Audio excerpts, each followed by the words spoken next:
கூட்டு விளைவு அத்தியாயம் 3 பகுதி 9 தொடர்ந்து படிப்போம். நம்ம மேலே பார்த்த எடுத்துக்காட்டின் விளைவு நம்புவதற்கு ரொம்ப அரிதாக இருப்பது போல தோன்றினாலும் நடைமுறையில் அதன் விளைவுகள் இன்னும் ஆழமாக சொல்லக்கூடும்.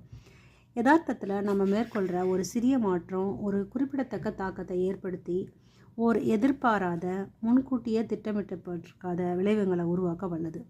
கூட்டு விளைவு எப்படி எதிர்மறையான வழிகளில் வேலை செஞ்சு நீரில் எறியப்படுற கல் ஏற்படுத்துகின்ற தொடர் அலைவட்டங்களை போல சிற்றலை விளைவுகளை தோற்றுவித்து உங்கள் வாழ்நாள் முழுவதும் தாக்கத்தை ஏற்படுத்துது என்பதை புரிஞ்சு கொள்ள நாம் ஜேம்ஸின் ஒரே ஒரு மோசமான பழக்கத்தை மட்டும் எடுத்துக்கொண்டு அதை விரிவாக ஆராயலாம்.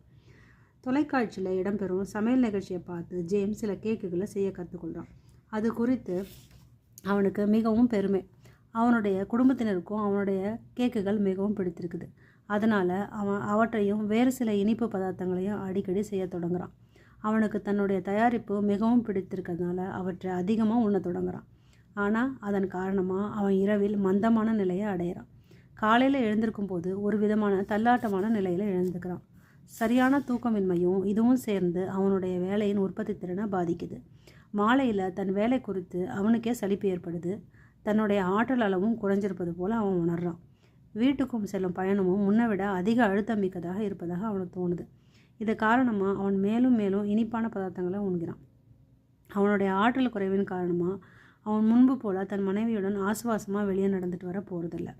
அவனுக்கு அதில் நாட்டமே ஏற்படுவதில்லை. அவனுடைய மனைவி தன் கணவனுடன் சேர்ந்து செலவழிக்கிற அந்த நேரத்தை மிகவும் விரும்புகிறா. அதனால் அதன் இழப்பு தன் கணவன் மீது அவளுக்கு கோபத்தை ஏற்படுத்துது.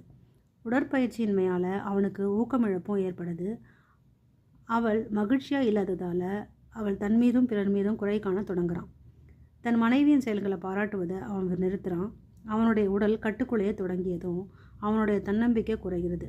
தான் வசீகரமாக இல்லை அப்படின்ற உணர்வு அவனுக்கு ஏற்படுது. தன் செயல்கள் தன் மனைவியை எந்த அளவு பாதிக்கின்றன அப்படின்றத ஜேம்ஸ் புரிஞ்சு கொள்ளாமல் இருக்கான். அவள் தனிமையாக உணர்றா.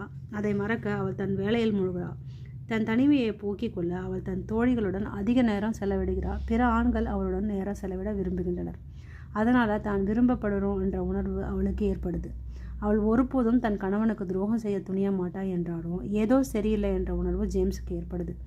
பிரச்சனைக்கு தன்னுடைய மோசமான தேர்ந்தெடுப்புகளும் தன்னுடைய நடத்தையும் தான் காரணம் என்பதை புரிஞ்சு கொள்வதற்கு பதிலாக அவன் தன் மனைவியின் மீது குற்றம் கண்டுபிடிக்கிறான். தொடர்ந்து கேட்போம். நன்றி.